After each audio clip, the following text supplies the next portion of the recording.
la Constitución prohíbe totalmente la reelección.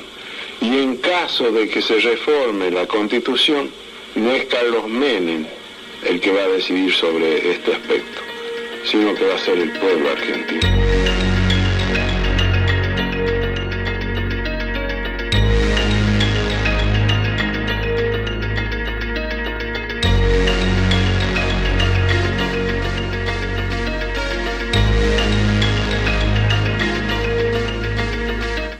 Fue la más legítima y la más democrática de la historia argentina. Antes el presidente iba a 6 años sin posibilidad de reelección. Acá pasamos a 4 y una reelección. Hubiera estado bien, me parece a mí, una reelección y nunca más, por ejemplo.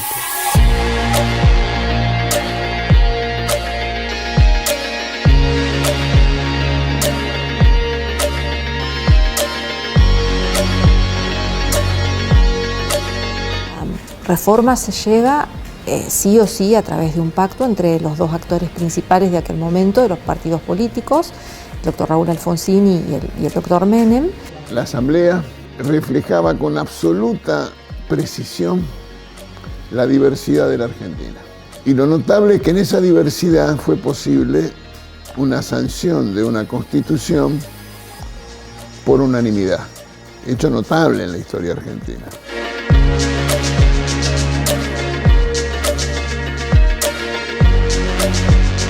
De ninguna manera quedó limitado el pacto de Olivos, a mí me gusta llamarle pacto, es una palabra que viene de paz, a 2 partidos.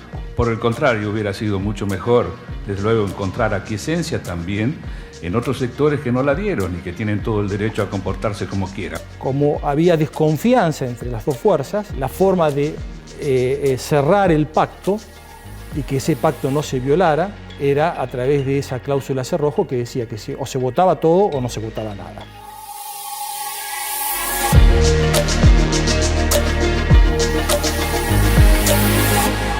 Bueno, doctor Menem, a 30 años de la reforma constitucional, de la convención como tal en Santa Fe, ¿qué recuerdos tiene de aquel momento? En primer término, quiero decir que la reforma constitucional de 1994, realizada en Santa Fe y en Paraná, en Entre Ríos, fue la más legítima y la más democrática de la historia argentina.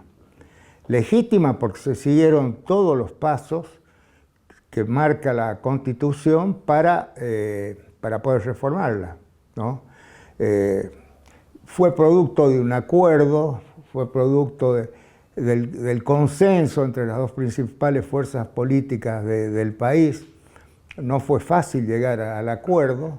Las comisiones de juristas del Partido Justicialista y del Partido Radical nos encontrábamos en reuniones y íbamos puliendo los detalles, no coincidíamos. Entonces, ambos partidos eran reformistas. Lo que pasa es que no nos poníamos muy de acuerdo sobre los detalles, ¿no? Entonces había que conversar y dialogar. Yo creo que la reforma fue hija del consenso, hija del diálogo, ¿no? Además, como decía, se siguieron todos los pasos para llegar a la sanción de la reforma, ¿no? Partiendo de que la ley declarativa de la necesidad de la reforma fue votada por más de los 2/3 del total de miembros de cada Cámara, porque una reforma del 49 fue impugnada casualmente porque se computó el quórum con los presentes, no con los miembros de todas las cámaras. Aquí no quisimos correr ningún riesgo y lo hicimos con los 2/3 de las dos cámaras. Ahora, es democrática porque participó prácticamente todo el espectro político del país. En el seno de la convención se formaron 19 bloques políticos, caso inédito en una convención, y esos convencionales fueron elegidos en elecciones que no sufrieron ninguna impugnación, limpias, transparentes. Así que ese es un gran mérito, aparte del contenido que le ha puesto a la Constitución argentina, yo creo, a la vanguardia de muchas constituciones, yo diría de todas, porque se hizo en el seno de la convención, se discutió mucho, fueron 85, nada más que para el reglamento llevó 85 horas de debate. Entonces, y bueno, esos 19 bloques políticos eran, digamos, ahí había algunos bloques que fueron a votar en contra de la Constitución, en contra de la reforma de la Constitución. Inclusive algunos hicieron un juicio, una acción de amparo para que no se reforme la Constitución. O por lo menos para que se abra el famoso paquete, digamos, del núcleo. Ese era otro de los puntos que impugnaba, pero impugnaba porque dice que la ley no le puede imponer a la convención, no le puede imponer la forma de votar. Pero esa discusión se convirtió en abstracta cuando la propia convención sancionó el reglamento donde se decía que había que votar de esa forma. Claro, por eso fue tan importante el debate del reglamento. Claro, claro. En definitiva, el núcleo de conciencias básicas se tenía que votar de esa forma porque había establecido un nuevo equilibrio de poderes, ¿no? Y si se empezaba a discutir un tema o el otro, se podía romper. Por eso decidimos o el todo, o votan por el sí o por el no, pero siempre en conjunto, para no alterar el equilibrio de poderes que tratamos de incorporar, ¿no? El equilibrio de poderes establecido por el mejoramiento del sistema representativo, ¿no? Con mayor participación del ciudadano por el voto directo, los medios de democracia semidirectos, más republicanas, porque acortamos los mandatos, fue pública, esta convención fue pública desde todo punto de vista, estaba siempre lleno de periodistas, que fue grabada, venían escuelas del interior del país a ver partes de los debates, y también fue federal porque se aumentaron las facultades de las provincias, ¿no? Por eso yo digo, enfocada desde ese punto de vista, se mejoró la sanción de las leyes, también haciendo, en vez de 5 pasos, 3 pasos. Claro. Se atenuaron las facultades del Poder Ejecutivo, que había venido, digamos, ampliando el ámbito, porque claro, cuando se sanciona la primera Constitución, en base en parte al proyecto de Alberdi, había un poder ejecutivo muy fuerte, ¿no? Y que con el tiempo se fue haciendo más fuerte. Por eso se atenuaron, por ejemplo, un ejemplo, se le quitó la facultad de que elija al intendente de la capital federal, ¿no? Que se aseguró la autonomía de todos los municipios, entre ellos el de la capital, que antes lo elegía a dedo el presidente. Sí. Así que esos 3 aspectos fueron los que establecieron un nuevo equilibrio de poderes, una nueva ecuación, ¿no? Entre autoridad y libertad.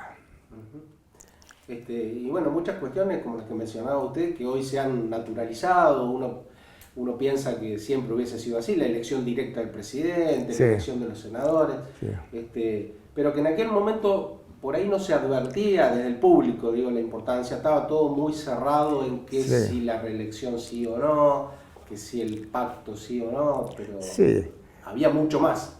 Claro, esto pasó siempre, cada vez que se quiso reformar la Constitución, ¿no? Porque siempre surgen los pretextos para no reformarla, ¿no?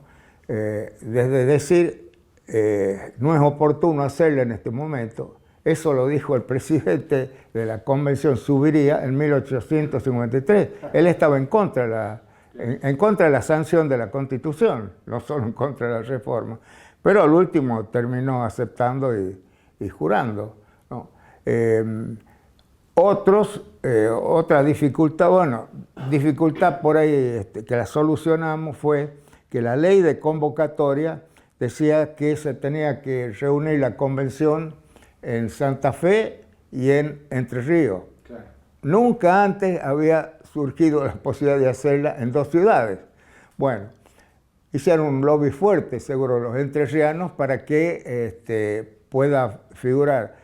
Ahora, si lo dejábamos para resolver ya con la convención en marcha, iba a ser muy difícil. Entonces, yo, antes de que se reúna la convención, los invité a mi provincia, al gobernador de Santa Fe, Reutemann, y al gobernador de Entre Ríos, Moine, sí, para que arreglemos ese tema, que lo llevemos ya, que hagamos una propuesta a la convención, ¿no? Y así decidimos las sesiones plenarias en el Paraninfo de la Universidad del Litoral.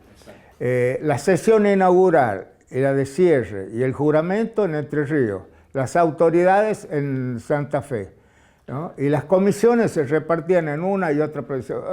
Fue aceptado por unanimidad, nadie protestó, y bueno, fue la primera vez que se hizo en dos provincias, 2 ciudades. Esa fue una característica. Después empezaron a surgir problemas, como bueno, ya dije, las acciones judiciales, las acciones administrativas presentaron recursos, y una de las dificultades que surgió es que los gobernadores, no todos, pero algunos, querían que se incluya la reelección de los gobernadores. Aquellos que tenían ya por vencerse el mandato en ese año o al año siguiente, e insistían en que tenían que incorporar la reelección de los gobernadores, cosa que por supuesto no la aceptó, la mayoría no la aceptamos, primero porque no estaba en la ley declarativa de la necesidad de reforma, y no podía estarlo porque era un tema de competencia provincial, no lo podíamos hacer por la Comisión Constituyente, ¿no? Así que sí, bueno, felizmente pudimos superar ese tema. Y después la forma de votación, por eso se hizo tan largo el reglamento, también la forma de votación del núcleo de conciencia básica llevó mucho tiempo, ¿no? El tema que más tiempo duró fue el de la discusión sobre el reglamento. Claro, claro. ¿Recuerda otros momentos donde, bueno, usted que estaba un poco ahí como piloteando todo, piloto de conflictos, sí, o piloto de tormentas, como se dijo también, ¿no? ¿En algún momento sintió que la convención podía llegar a fracasar o que todo se podía venir a pique? ¿O no se llegó a ese punto? No, estábamos seguros de que, yo por lo menos estaba seguro que cualquier dificultad que surgiera no podía ser de la gravedad como para que se suspenda la convención, ¿no? Hubo un momento en que, cuando tratábamos el tema de los tratados internacionales, sí, que a un santafesino, rosariano, no sé, el periodista Monti, Evaristo, sí, Monti, rosarino, hizo cuando habló, dice, bueno, ahora están bien, son amigos los radicales con los peronistas, pero hay que recordar que en el año 1964, cuando Perón quería volver al país, Ilia no lo dejó llegar y el avión tuvo que quedarse en Brasil y volver de ahí a España. Y dijo Monti, bueno, que había amenazas de que lo iban a derribar al avión si quería llegar a Buenos Aires. Eso generó un clima de mucha protesta, ¿no? Y entre cruzamientos se levantaron muchos enojos, en fin, muchas discusiones. Yo no estaba presidiendo, estaba presidiendo Pierri. Y al último llegaron a un acuerdo, pasaron un cuarto intermedio, llegaron a un acuerdo los jefes de bloque para que se pase directamente a votación el tema que estaba tratando y que no sigan hablando, quedaban no sé cuántos oradores, claro, que no pudieron hablar porque resolvió pasar a votar directamente. Claro. El tema de los tratados, donde no había algunas objeciones, pero la mayoría lo aceptaba. ¿Recuerda alguna otra anécdota de esos días que compartieron, que estuvieron viviendo en Santa Fe, ¿no? Todos los convencionales. Sí, bueno, yo estaba en una casa que me había prestado el gobernador de Santa Fe, Reutemann, que la venía usando la provincia de Santa Fe. Yo creo que no era de la provincia de la casa, sino de un particular, y me la prestó para alojarme mientras dure la convención, que fue una gentileza que aprecié mucho, porque era cómoda. No estaba cerca de la convención, pero tampoco estaba muy lejos. Es la Matilda, claro, digámoslo, la porque Matilda, muchos santafesinos la ubican. Sí, frente del aeropuerto de Santa Fe. ¿Qué otra cosa le interesa? No, simplemente qué recuerdos tiene, qué anécdotas tiene de haber estado en Santa Fe. Un poco uno recuerda también que los convencionales, bueno, verlos ahí comiendo, departiendo en los comedores cercanos a la universidad. Sí, claro, sí. Se han hecho... Bueno, hubo muy buen clima entre los convencionales, ¿no? Pese a que en las deliberaciones por ahí había temas como estos, claro, o que se destrataban. Cuando yo presidía no lo permitía bajo ningún punto de vista. Cuando veía que alguien se quería salir del orden, ¿no? Yo no lo dejaba. Pero bueno, afuera eran todos amigos.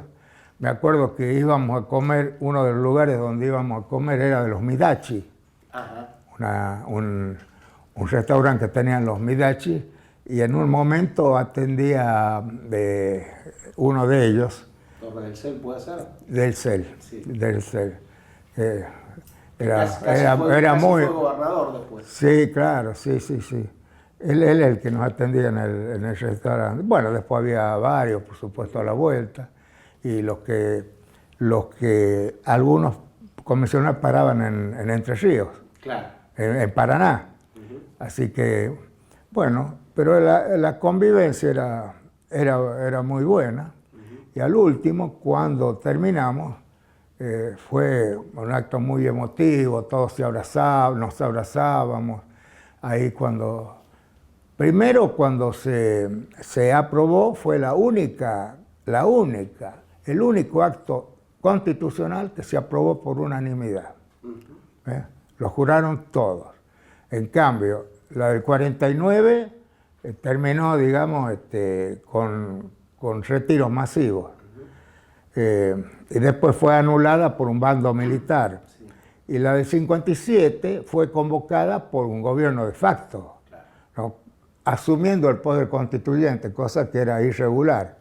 También hubo retiros masivos y se alcanzó a sancionar el artículo 14 bis, que desde mi punto de vista recién quedó firme cuando lo aprobamos en la convención del 94 en Santa Fe. Claro, porque una de las cosas que hizo la convención del 94 fue pasar en limpio. Bueno, de todo lo que existe hasta ahora, claro, ¿qué sigue, qué no? Sí, esa fue incorporada porque realmente tenía derechos sociales, era un buen artículo. Lo que se impugnaba era que se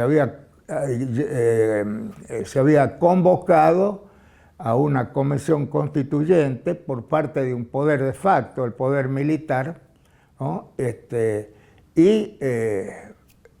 Con proscripción del peronismo. El peronismo no pudo participar en esa elección del 57. Así que, bueno, de todos modos, la convención se desarrolló en forma, salvo esas pequeñas cosas, se desarrolló en forma normal, democrática. Todos pudieron hablar, todos, los que estábamos a favor y los que estaban en contra, ¿no? Y bueno, y lo que es muy importante, que cuando se ordenó el texto constitucional, sancionado por parte, cuando se ordenó, fuimos a la jura del texto constitucional y se juró por fuimos a la aprobación, se aprobó por unanimidad. Sí.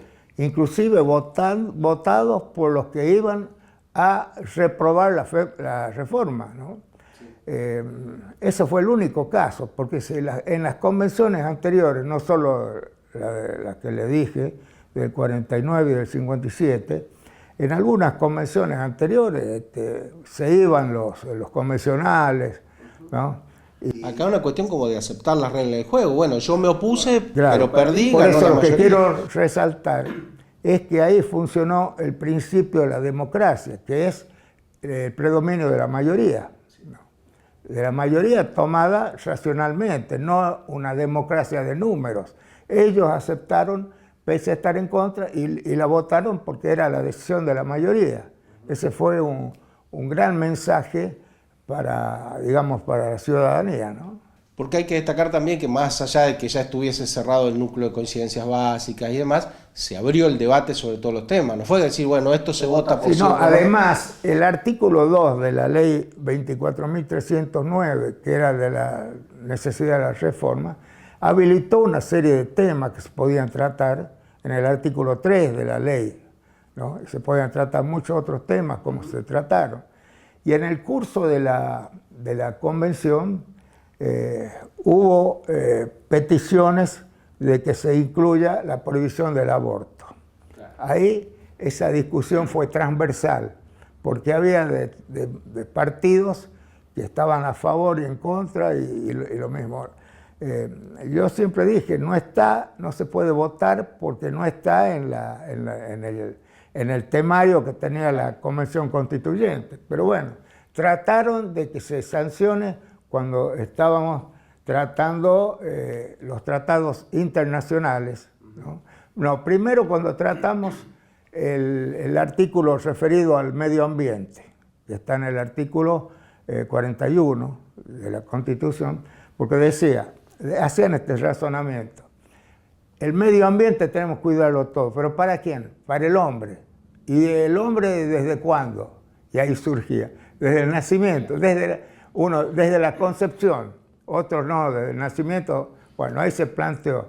Pero bueno, después se volvió a plantear más adelante, pero eso generó algunas rispideces, pero bueno, no fue sancionado. Hay un artículo, que establece un seguro para la mujer y el niño, ¿no? Que dice para el niño desde el embarazo. Bueno, ahí se vuelve a plantear el tema, ¿no? Algunos no querían esa cláusula, pero bueno, los que querían que se sancione o la prohibición del aborto, dicen no, desde el embarazo es desde la concepción, que es cuando queda embarazada. Bueno, pero se liquidó ahí ese tema. Bueno, la última pregunta, si le parece pertinente. Puede hacer las que quiera. Bueno. No, me gustaría traer ese nivel de diálogo, de consenso del que usted hablaba, traerlo a la actualidad, ¿no? Que como que la política está muy atravesada por la grieta, por la rispidez. Claro, lamentablemente, en los últimos tiempos se ha profundizado esa brecha, esa diferencia que lleva a actitudes radicales en el sentido del grado de polarización, ¿no? Sobre todo a partir del 2003, cuando asume Kirchner, él empezó a establecer una serie de la táctica de crear el enemigo. Empezaron a crear el enemigo, y después lo siguió la señora, ¿no? La señora Kirchner. El campo, los medios, todo era atacado, ¿no? Hay un libro de Humberto Eco que se llama Construir el enemigo, ¿no? En el cual dice esa propensión de algunos a construir el enemigo. Porque entienden la política, no la entienden, por ejemplo, como la entendemos nosotros. Cuando digo nosotros, somos los peronistas que no entramos en el kirchnerismo, porque el peronismo fue colonizado por el kirchnerismo, ¿no?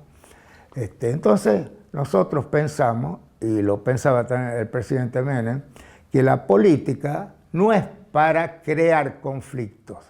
La política sirve para solucionar los conflictos. Es la continuación de la batalla por otros medios, ¿no? Eso es. Pero cuando usted considera la política para crear los conflictos, entonces ya no es democrático, desde mi punto de vista, ¿no? Nosotros en la convención, en la reforma, incorporamos valores muy importantes. Hay una dimensión axiológica en la reforma que es digna de tenerse en cuenta. Muchos no se refieren a ella, pero cuando hablamos de la dignidad, cuando hablamos de la calidad de vida, cuando hablamos de la solidaridad, son principios que no estaban previstos, no estaban incorporados. La no discriminación, ¿no? La no discriminación tiene normas muy importantes, ¿no? Con la igualdad de trato, igualdad real de trato. Cuando incorporamos entre los tratados eliminación de todo tipo de discriminación contra la mujer, está también en otros tratados que se incorporaron al artículo 75, inciso 22. Pero es muy importante poner la lupa en la solidaridad, ¿no? Que es la ayuda al que lo necesita, ¿no? Es una nueva forma de concebir la igualdad, y la dignidad del hombre, ¿no? Que vendría a ser como el resumen de todos los otros valores, ¿no? Porque si no tiene libertad, no es digna la vida, por ejemplo. Claro. Esos valores hay que tener. Yo doy conferencias poniendo el énfasis en los valores incorporados, ¿no? Y yo digo que es un aporte a la cultura de la paz, porque la Carta de la UNESCO dice que como es en la mente de los hombres que se originan las guerras, es en la mente de los hombres donde tenemos que crear los baluartes a favor de la paz. ¿Y qué son estos valores que estoy hablando? Son la solidaridad, la dignidad, la igualdad, todo lo que son valores, ¿no? Esos son los que tenemos que tratar de que lo aprendan los hombres, de que se les inculquen esos valores para evitar las guerras, sobre todo en estos tiempos, ¿no? Que vemos que hay masacres, ¿no? Masacres principalmente en la Franja de Gaza y en Ucrania, ¿no? Verdaderas masacres. Entonces, si la gente, los dirigentes, hacen caso a estos valores, no se producirían, ¿no? Claro. Sí, uno tiene la impresión de que a veces estos valores que uno da por sentado, por incorporados a la sociedad, se han ido, no sé si perdiendo, pero un poco resquebrajando. Usted mencionaba el periodo político anterior de enfrentamiento, de contribuir al enemigo. Claro. Ese es un vicio que ha quedado instalado en la política y lo estamos viendo hoy mismo, ¿no? Sí. El tener el otro como enemigo, poner en duda lo que antes a lo mejor eran consensos y ahora no tanto. Sí, después el manejo despótico, ¿no? Contrariando muchas veces lo que se sostenía antes. Por ejemplo, la señora Kirchner, cuando se trató el tema federal, hizo un elogio del gobierno de Carlos Menem, diciendo lo que nos costó, dice, porque el Estado se había convertido en un monstruo, como decía la mitología griega, como un dios capaz de comerse a sus hijos. Bueno, después hace todo en contra. Ahora, yo lo que quiero señalar es que a donde no se respetó la Constitución en las leyes reglamentarias. Primero, que no se sancionaron las que tenían que ser sancionadas. Por ejemplo, la ley de coparticipación federal. Claro. Establecimos las bases, entre ellos estos valores que yo mencioné recién, el desigual crecimiento de las provincias, que está también en el artículo 75, inciso 19, la brecha de desarrollo que hay que tratar de solucionarla. Y bueno, esta gente salió después en contra de todo lo que habíamos hecho. Y, por ejemplo, reguló los decretos de necesidad y urgencia. Se los reguló al revés. Como la señora Kirchner quería favorecer a su esposo, que estaba en la presidencia, en el año 2006, reglamenta los decretos de necesidad y urgencia, estableciendo que para ser rechazados necesita que los rechacen las dos cámaras. Claro. Cuando tendría que haber sido al revés. Si es un caso excepcional, lo que tendría que requerir es que lo aprueben las dos cámaras, digamos, por mayoría, ¿no? Acá se hizo al revés, o sea... Ahora el actual gobierno lo está aprovechando también. Basta, sí, por supuesto, los oficialismos no lo van a dejar sin efecto nunca. Claro. Ella lo hizo para su esposo, claro. Por eso quedó. O sea que basta que una sola Cámara lo apruebe al decreto de necesidad y urgencia, queda convalidado. Exacto. Lo cual es una contradicción con las leyes, porque las leyes para ser sancionadas necesitan la aprobación de las dos cámaras. Ahora, para que quede firme un decreto de necesidad y urgencia, basta que lo apruebe una sola cámara.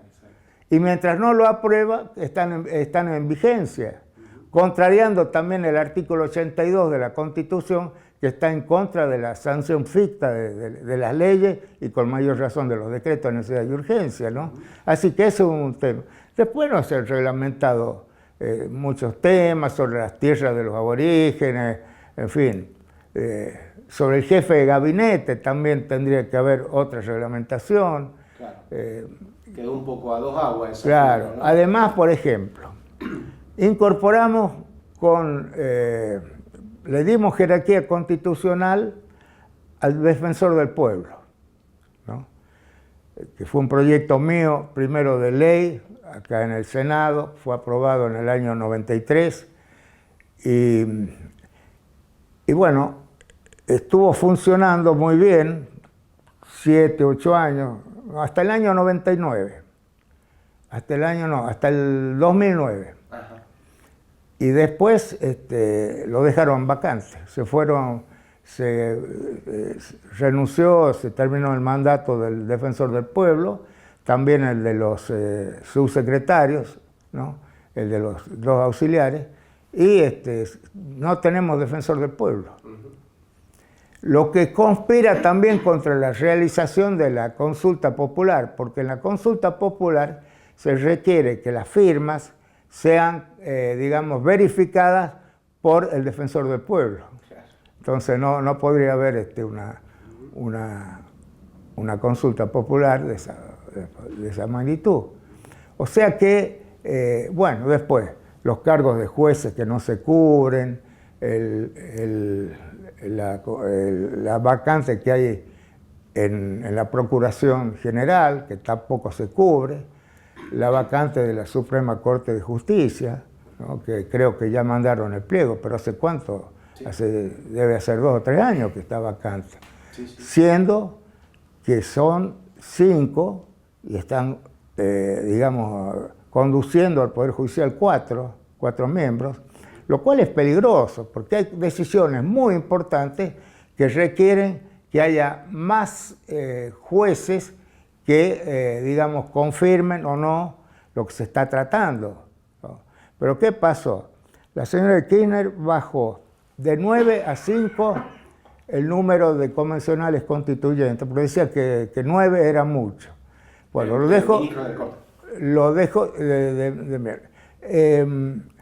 dejó en 5, porque dice que eran muchos. Bueno, que eran muchos 9. Y hace un par de años elevó un proyecto elevando a 15 el número de miembros. Es una contradicción realmente tremenda, ¿no? De 15. Primero querían elevar a 25 porque querían ligarlo con el federalismo, que tenía que haber como un juez de cada provincia, algo parecido. Una barbaridad.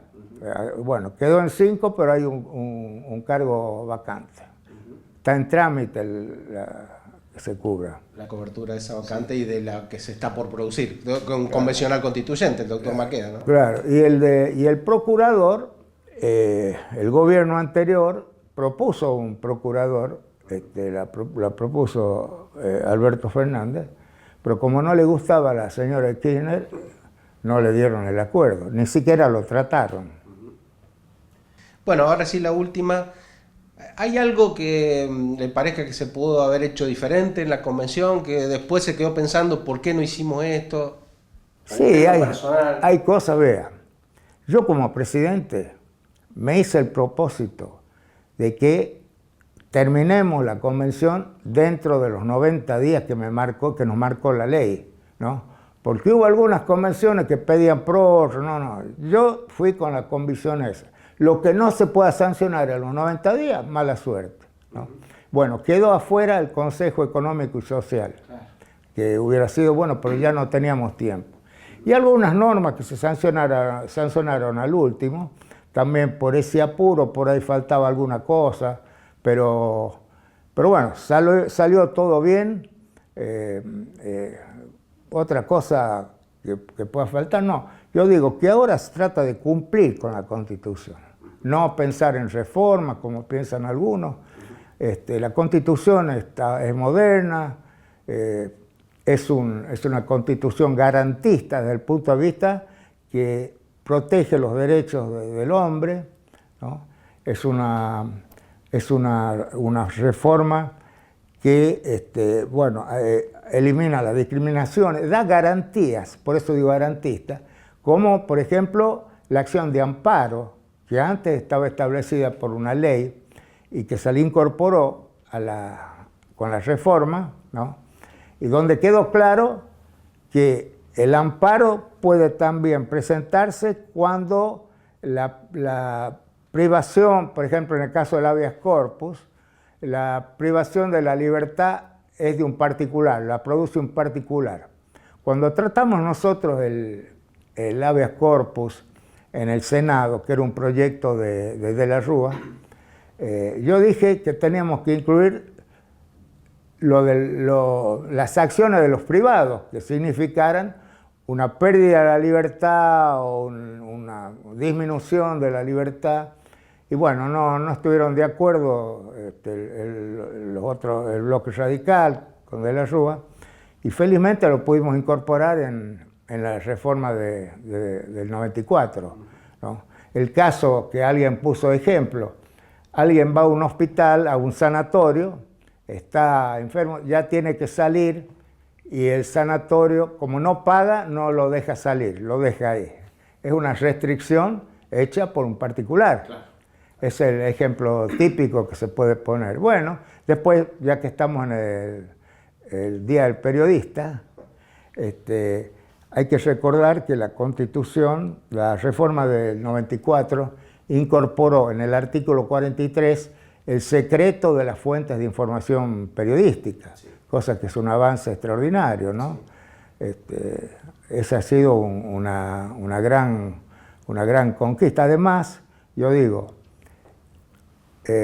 sancionamos, la prensa estuvo presente en todo el desarrollo, pero no fue favorable.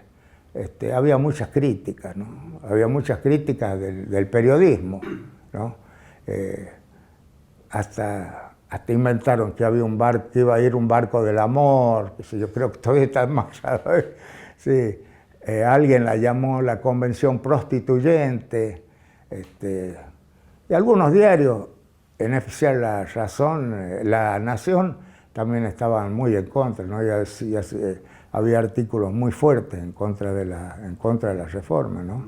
Y eso que no tocamos, los primeros 35 artículos, que es donde están las normas con los valores pétreos que le llaman, casualmente no los tocamos para que no se diga que habíamos ido contra lo que dispusieron los padres fundadores. Pero incorporamos un nuevo capítulo de derechos donde están la defensa de la democracia, cuando se castiga a los que promueven un golpe de Estado, los derechos políticos, los derechos de los partidos políticos, ¿no? Que por primera vez los partidos políticos figuran en la Constitución, los derechos del consumidor y del usuario. Son todos derechos que en buena hora que los hayamos podido porque los hayamos podido incorporar, porque antes existían en la ley, pero no en la Constitución. La ley se deroga por otra ley. Si los quieren sacar, van a necesitar otra reforma constitucional, o sea, está cristalizado, son garantías como el habeas corpus, el habeas data, ¿no? Son garantías que están cristalizadas en la Constitución y con una mayor apertura a la que existía en la ley en el caso del habeas corpus, porque la Constitución autoriza que pueda ser presentada la acción de amparo, no la de habeas corpus, la de amparo, pueda ser, digamos, contra actos de los particulares, ¿no? Porque en la sentencia, porque la creación del habeas corpus, ¿no? No permitía tampoco que se declare la inconstitucionalidad de oficio. Está autorizada a partir de la reforma que se sancione, que pueda declararse la inconstitucionalidad sin que lo pida ninguna parte, o sea, declararla de oficio, con lo cual el juez tiene mucho poder para declarar, mucha responsabilidad. Por supuesto que eso después puede ser apelado a las cámaras, pero está establecida de esa forma. No sé qué otra cosa. No, creo que estamos más que suficientes. No sé si hay algo que le gustaría añadir, pero por nosotros... Yo quiero agradecer, reitero mi agradecimiento al pueblo de Santa Fe y de Entre Ríos por la acogida que tuvimos los convencionales, ¿no? En los 90 días. Quiero agradecer a la Universidad del Litoral, donde me cedieron a mí como presidente de la convención el despacho del rector para que pudiera estar cómodo y recibir gente. Un agradecimiento a los convencionales, porque trabajaron a destajo, ¿no? Y se preparaban mucho y presentaron muchos proyectos. Había 1.593 proyectos de reforma de la Constitución, o sea que no fue de la noche a la mañana. Tuvieron tiempo de presentar proyectos, de redactar proyectos, ¿no? Que se podían presentar hasta determinado avance de la convención. Y por supuesto a todos los que colaboraron. Nosotros llevamos el personal de biblioteca, personal de taquígrafos, para que tomen las versiones taquígrafas, además de estar grabadas. Así que se cumple en forma total el principio republicano de la publicidad de los actos de gobierno, ¿no? Esto fue una convención transparente, donde se grabó todo lo que se dijo, ¿no? Y bueno, eso creo que eso fue a diferencia de otras convenciones también, ¿no? Y en la parte de la democracia, quiero destacar que había 80 mujeres. En las convenciones anteriores, en la única que hubo mujer en la del 57, que había 4 mujeres. Y nosotros, por el sistema electoral, llegaron 80 mujeres, que hicieron un aporte muy importante.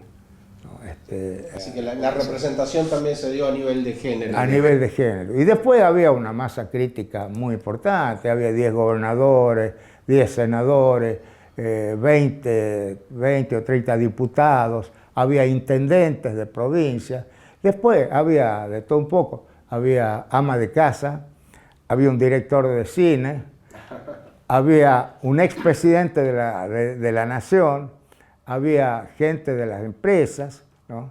Así que de los trabajadores había gente que estuvieron ahí en algunos bloques, ¿no? Defendieron los derechos de los trabajadores para que no se los conculquen. Así que a mí me parece que nunca hubo, y no sé si llegará a haber otra convención que tenga tal representatividad y que se haya hecho, digamos, siguiendo rigurosamente los términos de la ley declarativa de la necesidad de la reforma.